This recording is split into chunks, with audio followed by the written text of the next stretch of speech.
গরিব ফকিন্নি কোথা থেকে আসে কিছু বুঝি না।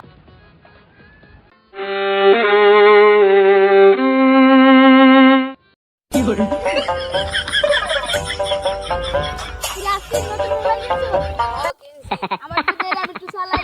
ইস, শালা গরিব গরিব ফকিন্নি কোথা থেকে আসে কিছু বুঝি না।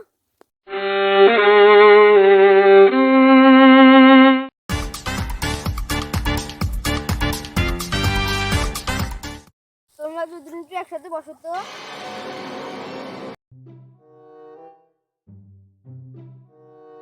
বসলাম। তোমরা দুজন যে এরকম করলা, ও গরিব হলে কি হয়েছে? যেহেতু তোমাদের বন্ধু, তার সাথে এরকম করা উচিত হয়নি। তোমরা সবাই মিলেমিশে থাকবা। মহানবী সাল্লাল্লাহু আলাইহি সাল্লাম বলেছেন, গরিব দুঃখী সবার সাথে মিলেমিশে থাকতে। নেই ওর রঙ খেলার সাথে ডাকা উচিত। ও প্রান্তু, এদিকে আসো, এদিকে আসো।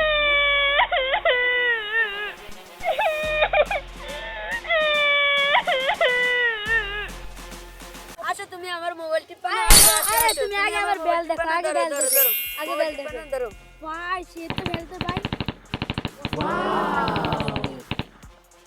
আমরা সবসময় সবার সাথে মিলেমিশে থাকবো, এটি আমাদের মহানবী সাল্লাল্লাহু আলাইহি ওয়াসাল্লাম বলেছেন। গরিব দুঃখী সবার সাথে আমাদের মিলেমিশে থাকতে হবে, কি ঠিক না? ঠিক। আজ থেকে আমরা সবাই একসাথে মিলেমিশে থাকবো। তো আপনারা সবাই সবার সাথে মিলেমিশে থাকবেন।